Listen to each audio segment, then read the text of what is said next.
Fritz, you have been lecturing for more than 30 years at Babson College. Babson is an educational institution that was and still is famous for teaching entrepreneurship, famous particularly for one aspect, teaching entrepreneurship in a much broader sense than usual. Or putting it in my own words, entrepreneurship is something more than just making money, something beyond money, something about doing things better, solving problems, reacting to pressing problems in our societies. That is what made Babson College and its professors attractive to many people in the world and to me, long before Silicon Valley came up on the horizon. Actually, you are not a professor of entrepreneurship, but you are a scholar of American literature and culture. Still, you have also written and talked about entrepreneurship over the years, and you have held a variety of leadership roles at Babson College. What led you to engage so deeply into entrepreneurship at Babson? There was something in the air at Babson that encouraged initiative, that encouraged creative thinking. People did not squash you down if you came up with an idea. They listened to them very carefully. And we had visionary leadership, President Dill, President Glavin, and others later on who encouraged this. Now, on the business side, of course, there was a lot of thinking going on about challenging the conventional business management education, loosening it up, inserting more creativity. And so in 1967, the first entrepreneurship course was taught at the graduate level. And in 1977, as you know, Babson established the Academy of Distinguished Entrepreneurs. 69, the first undergraduate business major in entrepreneurship was established, and so on and so forth. Why did I get so involved? Well, we were always redefining the curriculum, and what we ended up doing, this is the short version, is developing a curriculum in which the liberal arts and sciences and the business disciplines were closely intertwined, so that there was an active interchange between disciplines. It was an openly and intentionally interdisciplinary curriculum, which carries ideas across the boundaries of these disciplines. And since I was always involved in curriculum development, I was just fascinated by the possibilities and encouraged by much that was going on. Fritz, that sounds very much that it's a lot more than entrepreneurship, writing a business plan and thinking of how to make money. You talk about entrepreneurship as creating initiatives, like your idea of childcare.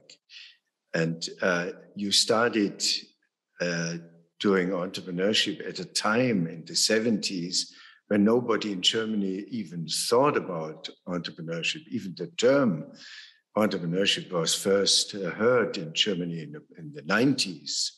So Babson was really a kind of early bird, pioneer in entrepreneurship. Yes.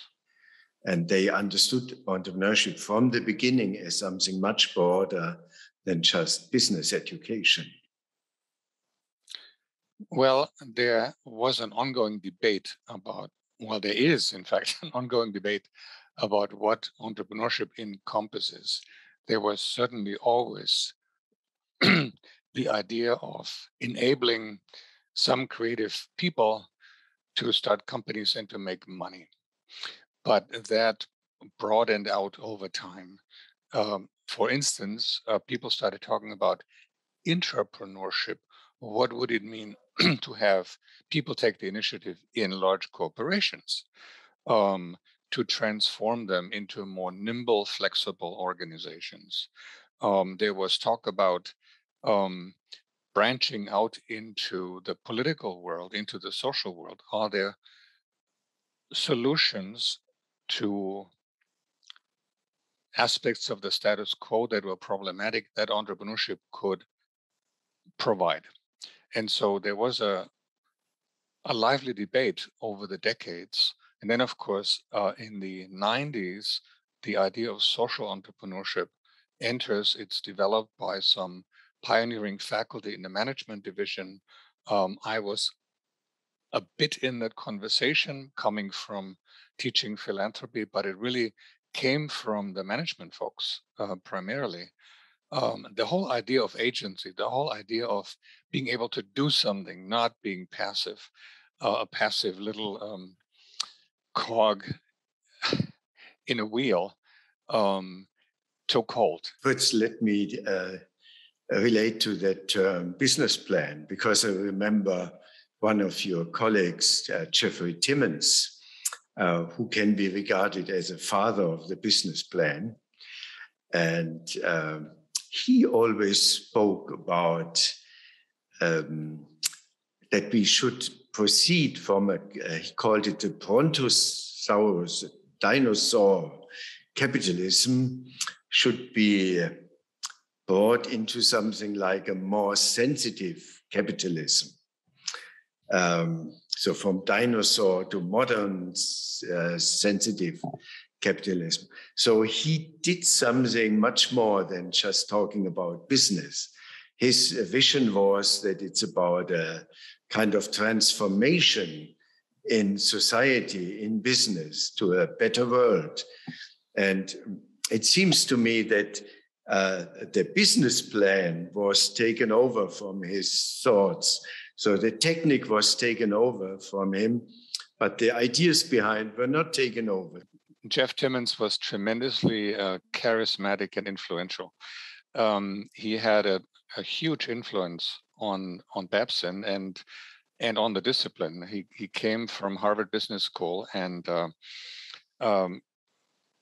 well, with a lot of energy, persuaded people to develop concepts about entrepreneurship. Now, Jeff was a big thinker who thought that capitalism should work for everyone. That was the question that he asked. How can we get it to work so it's not just for individuals, so that it's not just economic individualism, as I call it, but that it works for everyone? These are exactly the questions that I raised in my essay in your handbook about entrepreneurial thinking. So in a way, Jeff Timmons is a bridge to your own concept of the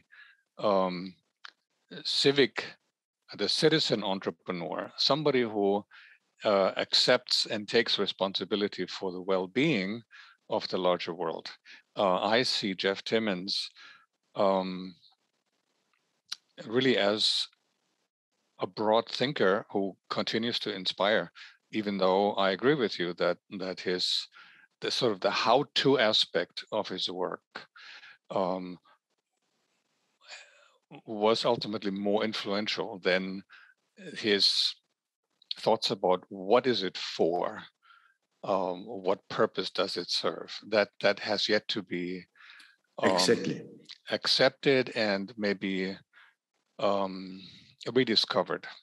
Yeah, rediscovered or taken on, pursued in some way outside Babson. So, well, I mean, you and I over the last 30 years that we've known each other have certainly been around the bend on this question: what entrepreneurship is for, what should it accomplish, and the conversation we're having right now is really just a continuation of a much longer discourse we've had.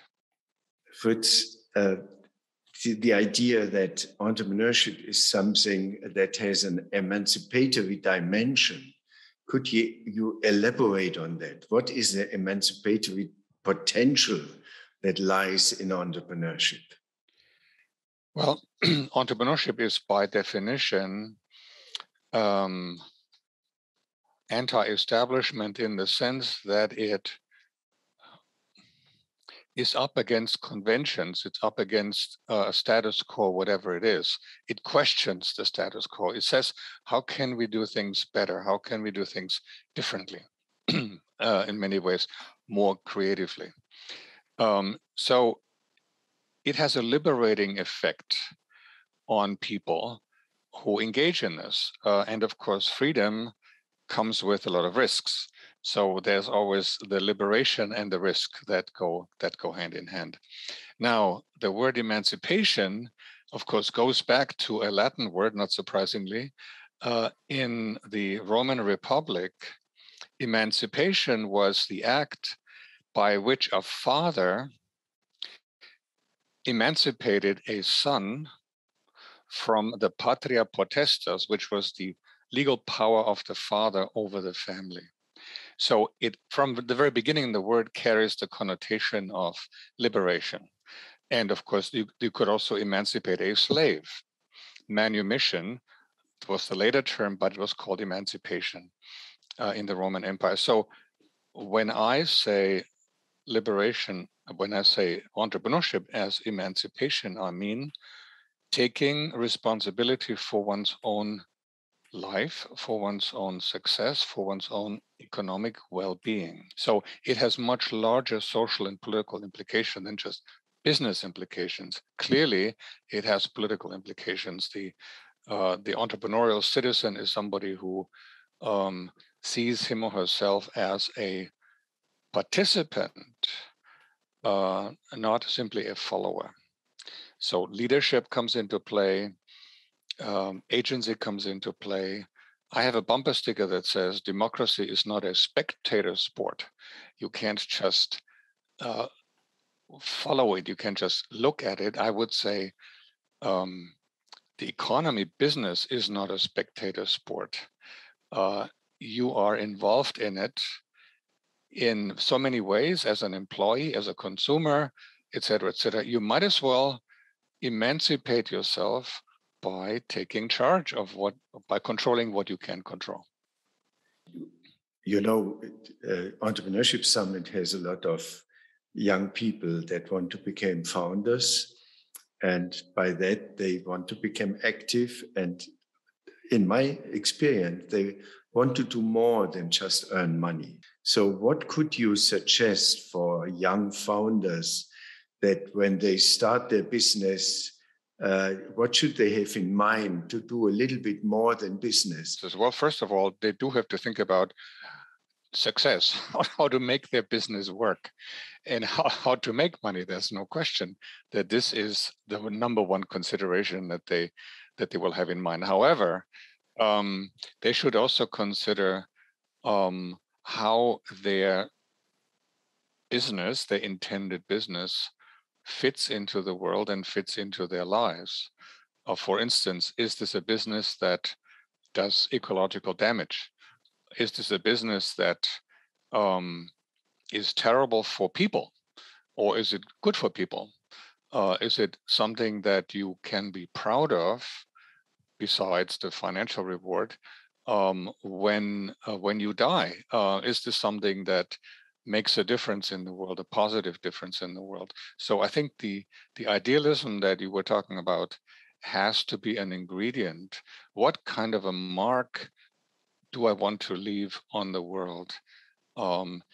You had the nice phrase that your students had become entrepreneurs of their own lives. This is the end of that essay about the Teekampagne. This concept of being the entrepreneur of your own life should be what these young people should think about. You should not start a business that is terrible for the environment and for society, make a lot of money, and then maybe donate some money to the opera or to some food bank. That's doing it backward. You should consider from the beginning what good you can accomplish. Now, traditionally, it was said, well, of course, entrepreneurship creates jobs. Well, that's a good thing, yes. But what kinds of jobs, what kinds of products, what kinds of services are these good things that I'm creating, or are they're just um, opportunities that I seize, right? I mean, some people at Babson told me over the years that their view of entrepreneurship was about opportunity recognition. Well, that's certainly important, right? To see an opportunity. But if it's all there is, if you are just producing t-shirts, if you print something on a t-shirt, you buy 1,000 of them in China for $1 a piece and you sell them for $20 after you've printed something on them. Is that a good thing to do? Well, these are the sorts of questions people should ask themselves. The mix of a bit of idealism and a business skill, this mix is a good combination for founders. Would you agree with that? Allow me to take up that word idealism because it has so many problematic connotations. Rather than idealism, I would call it enlightened self-interest. We are in a time when people recognize this increasingly, where many fear it's the end of the world because the planet is degrading so quickly now. Nobody can think about a business seriously without considering what it means socially, what it means ecologically, what it means politically. If you have all the money in the world, you cannot get away from the problems of the world. So I read in the papers, I hear this all the time, that some of the Silicon Valley billionaires are buying themselves islands where they build helipads, they hire security guards, a private army essentially. The idea is that when the social world as we know it collapses, they are safe from the consequences of climate change and the social disruptions that will occur, that they fear will occur.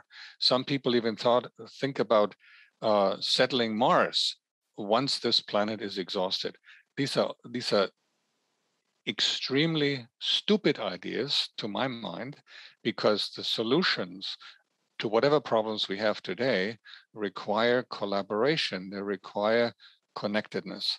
So I think thinking in terms of this connectedness of one's own activities to the larger world is a must.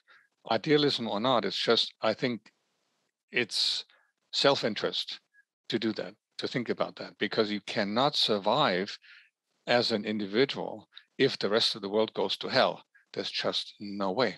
Fritz, thank you very much for your thoughts.